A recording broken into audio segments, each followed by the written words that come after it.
Well, hello, and welcome to yet another installment of Topics for 10 for the Living of These Days, Permaculture is Life Edition. An attempt to kind of emerge, to come out uh, as the world is both dealing with the horror of this pandemic, but also the hope. And so, on location, outside, surrounded by nature. And so, the topic is permaculture is life. And my son Zachary is an amazing farmer and sommelier, and permaculture is the core value of his growing, farming, and living in uh, relationship to the land. And so, exploring permaculture and then applying it to our life in this topic. Um, and then coming from permaculture uh, news.org. Permaculture integrates land, resources, people, and the environment through mutually beneficial synergies, imitating the no waste, closed loop systems seen in diverse natural systems. Permaculture studies and applies holistic solutions that are applicable in rural and urban contexts at any scale. It is multidisciplinary. The toolbox includes agriculture, water harvesting, hydrology, energy, natural building, forestry, waste management, animal systems, aquaculture, appropriate technology, economics, and community development, all in this symbiotic relationship. So, permaculture is the conscious design and maintenance of agriculturally productive ecosystems, which have the diversity, stability, and the resilience of natural ecosystems. It is the harmonious integration of landscape and people over against the agri businesses of, of, of one crop uh, uh, spreading and cultivating. This is a synergistic way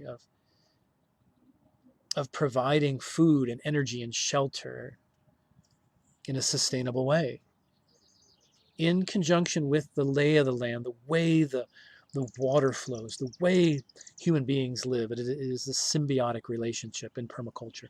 Without permanent agriculture, there is no possibility of a stable social order. Permaculture design is a system of assembling contextual, conceptual, material, and strategic components in a pattern which functions to benefit the life of all its forms. So, the philosophy behind permaculture is one of working with rather than against nature, of thoughtful observation rather than thoughtless action, of looking at systems in all their functions rather than asking only one yield of them as a one yield crop. As the basis of permaculture is beneficial design, it can be added to all other ethical training and skills. The broad landscape, however, permaculture concentrates on already settled areas and agricultural land, almost all of these drastic rehabilitation and rethinking. Soil, food, ethics, shelter, water, energy, climate.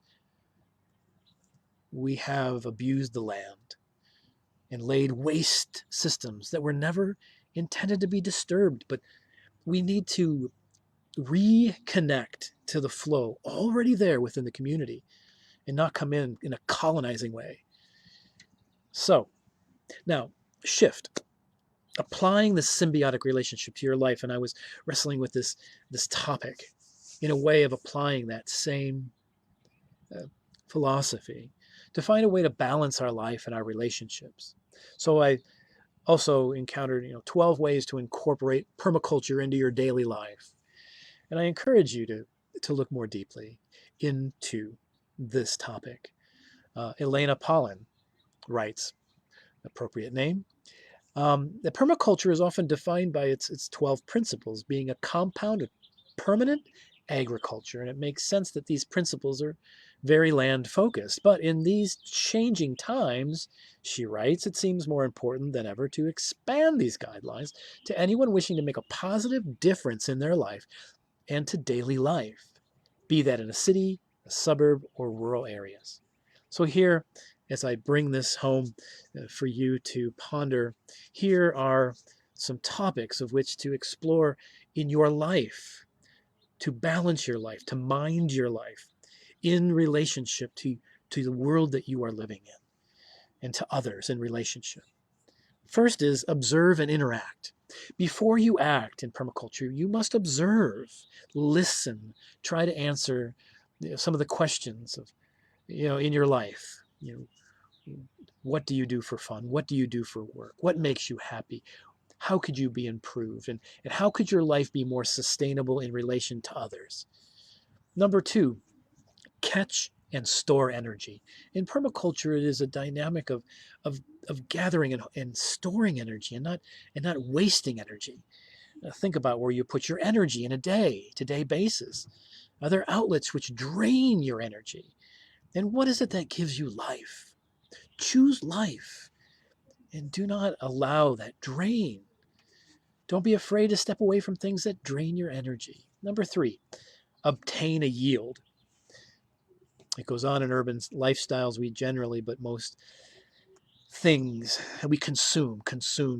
Maybe you do not have a, a garden of your own, but there's a way in which you can get in touch with your creative side to produce something of your own, slower, less energy reliant entertainment, or taking the time just to read, to cook, to write, to walk, to be outside. And number four, apply self-regulation and accept feedback. Again, when you are in permaculture, you are listening to the land and getting feedback, and also taking that constructive feedback of how to adapt and move in relation. So, we are our own worst enemies, she writes. The ego's desire to always be right, always, is usually not helpful to our personal growth and enjoyment of the world. Monitor yourself and be open to making mistakes and learn from them. That's a permaculture way. Number five, use and value renewable resources and services.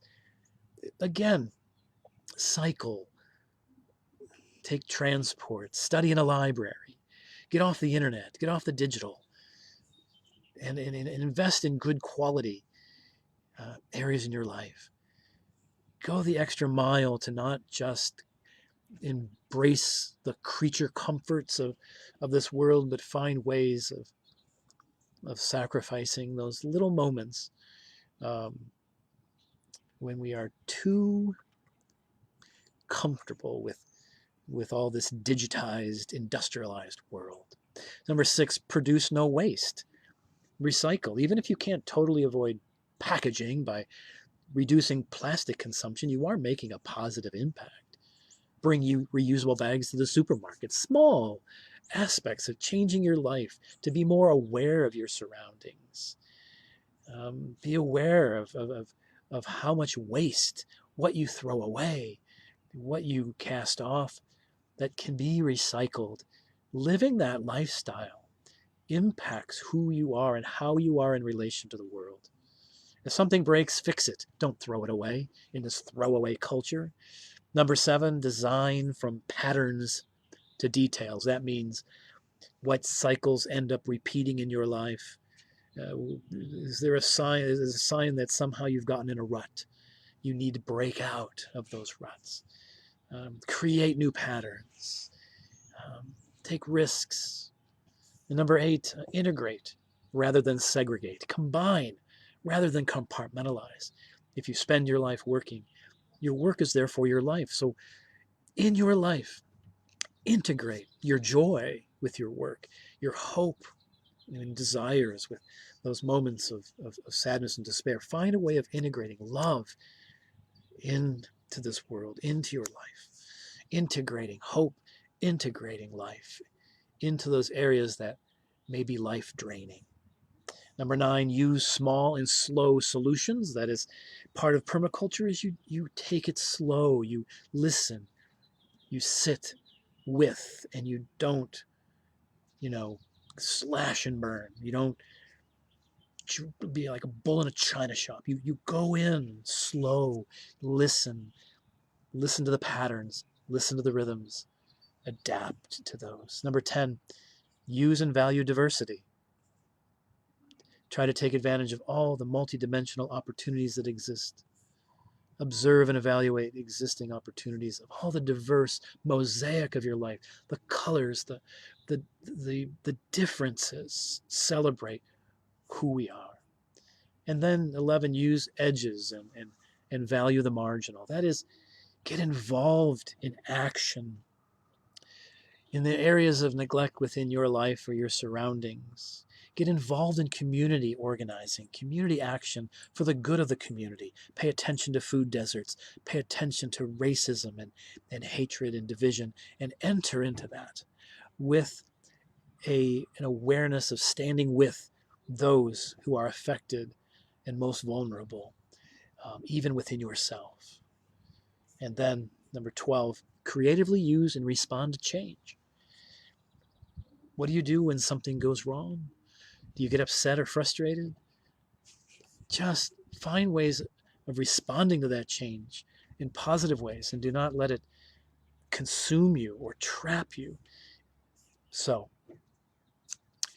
taking all this, explore permaculture, but also find a way of looking for a rule of your life, a mission statement of your life.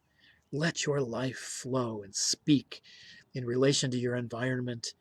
Take your time, be a holy listener, and be a part of the positive change that you want to see in the world and in your life.